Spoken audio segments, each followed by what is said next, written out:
আসসালামু আলাইকুম রহমতুল্লাহি ওয়া বারাকাতুহু। যে যেখান থেকে আমার এই ভিডিওটা দেখতেছেন সবাইকে স্বাগতম। আপনারা অনেকে আমাকে এসএমএস করেন এবং টেলিফোন করেন, আমার হোয়াটসঅ্যাপে আপনারা যোগাযোগ করেন। রাশিয়া ওয়ার পারমিট কত দিনে দেয়, আমি ওয়ার পারমিট পাইছি, ভিসা কত দিনে পাবো এবং আমার বেতন কত, আমি কত দিনে আসতে পারি এবং রাশিয়া কেমন দেশ এবং রাশিয়ায় আসলে কি আমার ভালো হবে না খারাপ হবে, রাশিয়া আসলে বেতন পাবো কি না, রাশিয়া আসলে আমি চলতে পারবো কি না, খাওয়া দাওয়া করতে পারবো কি না, বাংলাদেশি খাবার পাবো কি না, এবং আমি আমার মতন এই দেশ থেকে পালায় আমি অন্য কোথাও যেতে পারবো কি না। ভাই প্রথমে একটা কথা বলি, লাস্টের কথা দিয়েই বলি, যারা এই ওয়ার পারমিটে আইসা পালানোর চিন্তা করেন যে এই দেশ থেকে আপনারা ইউরোপে চলে যাবেন, ভাই চুরি তো সারা জীবনে করা, মক্কা থেকেও চুরি করা যাবে, যে কোনো জায়গা থেকে চুরি করলে চুরি করা যাবে। তো ওয়ার পারমিটে আইসা অন্য কোথাও কাজ করার সুযোগ নেই এবং ওয়ার পারমিটে এখান থেকে এসে আপনি অন্য কোথাও চলে যাবেন এরকম কোনো সুযোগ নেই। আর কেনই বা ওয়ার পারমিটে আইসা পালানির চিন্তাটা কেন করেন? যদি কেউ পালানির চিন্তা করেন রাশিয়ায় আসার পরে, তাদের জন্য আসলে রাশিয়া আসার দরকার নেই, বিদেশ করাই দরকার নাই, বাংলাদেশি চুরি চুট্টামি করেন, আমার মনে হয় এটাই বেটার হবে। যদিও আমার কথা ভালো লাগবে না, কারণ চুরি চুট্টামির কথা বলছি, হয়তো আমার কথা আপনারা খারাপ মনে নেবেন। কারণটা হলো, আপনি ওয়ার পারমিটে আসবেন একটা কোম্পানিতে, আপনি নিজের টাকা পয়সা খরচ করে আনবেন, কোম্পানি আপনাকে আনবে, আনার পরে এইখান থেকে আপনারা চুরি করে অন্য দেশে চলে যাবেন এবং এইখান থেকে অন্য দেশে যাবেন। চিন্তা ভাবনা নিয়ে যারা আসতে চাচ্ছেন বা আসবেন, তাদের জন্য আমি বলবো এটা ব্যাড লাক, এটা না আসাটাই বেটার। আপনার একজনের কারণে 10 জনের যেন রিজিক নষ্ট না হয়। যেমন কিরগিস্তান, উজবেকিস্তান, মালয়েশিয়া, দুবাই, আরব আমিরাত, সৌদি আরব, এই দেশগুলাই তো বাংলাদেশিরা থাকে, এই দেশগুলো আমরা নষ্ট করে ফেলেছি শুধু আমাদের নিজের দোষের কারণে। এখন রাশিয়ার বাজার চালু হচ্ছে বা রাশিয়ার লোকজন আসতেছে, টুকিটাকি লোকজন আসতেছে, প্রতারিত হচ্ছেন বেশিরভাগ।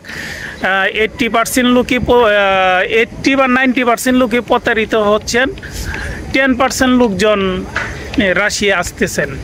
মানে সেই ক্ষেত্রে যদি আপনারা এখন এই রাশিয়া এসে যদি এই চুরি চুট্টামি করার চিন্তা করেন, যে বাইকে যাওয়ার চিন্তা করেন, এখান থেকে চলে যাবেন ইউরোপ চলে যাবেন, এই চিন্তা নিয়ে যদি আসেন, আসলে আপনার ভালো হবে, এখান থেকে চলে যাবেন, আপনার ভালো হবে, কিন্তু আরও 10 জনের ক্ষতি হবে, হাজার হাজার লোকের ক্ষতি হবে, বাংলাদেশের রাষ্ট্রের ক্ষতি হবে।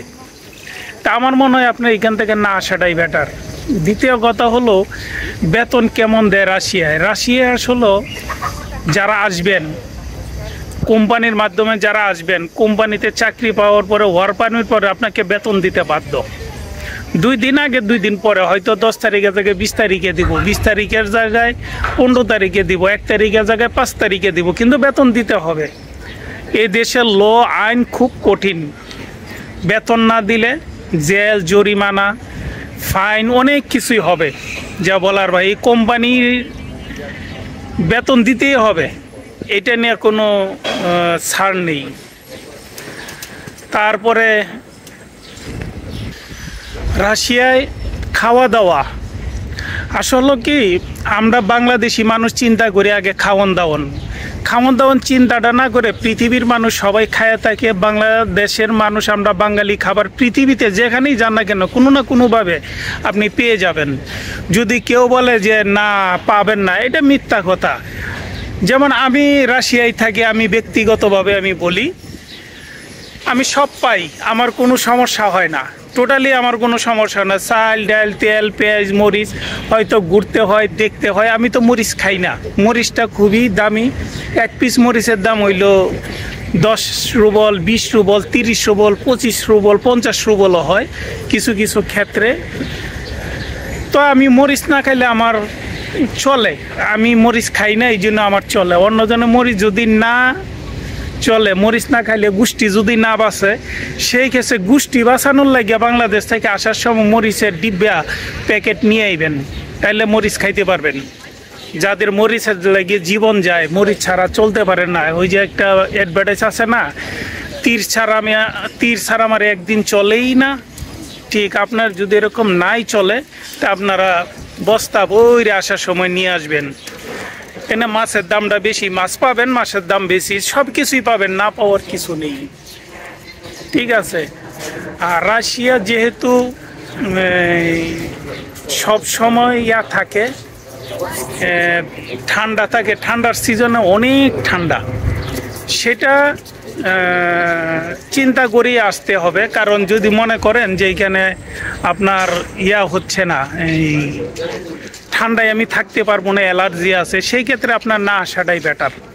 যে কারণ -10, 20, 30 পর্যন্ত চলে যায়। তো -30 হলেও এই দেশের মানুষ কাজ করে, এই দেশের মানুষ কাজ করে অভ্যস্ত, কোনো সমস্যা হয় না।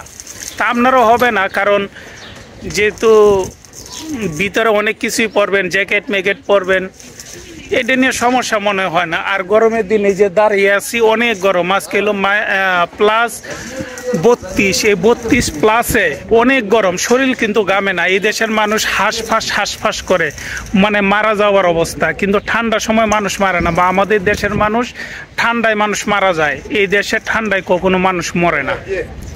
ঠিক আছে। রাশিয়া অনেক ভালো দেশ, অন্যান্য দেশের চেয়ে অনেক ভালো দেশ।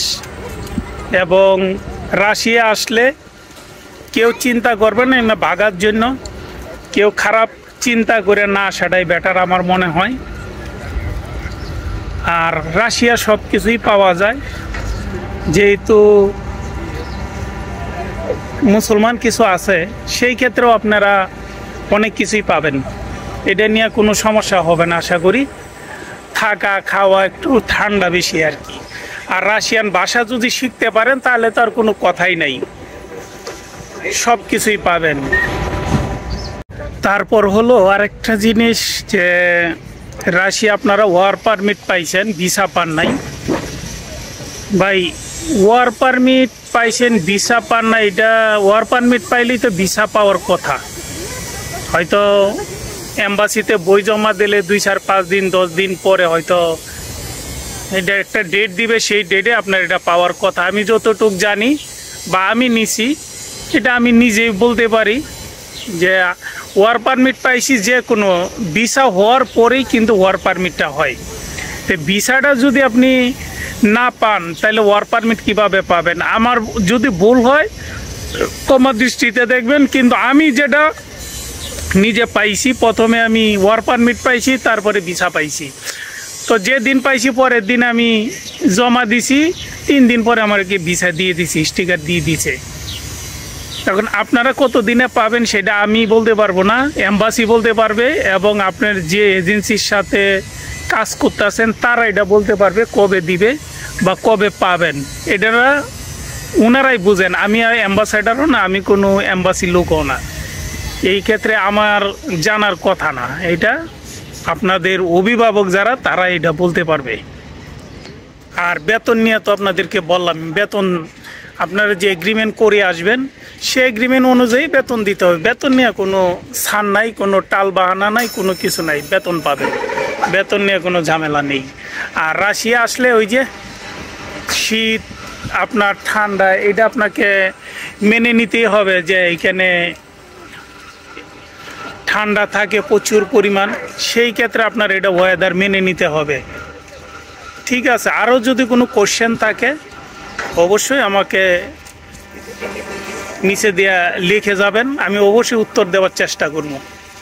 ধন্যবাদ। ভালো থাকেন, সুস্থ থাকেন, বাংলাদেশি মানুষ ভালো থাকবেন, সুস্থ থাকবেন।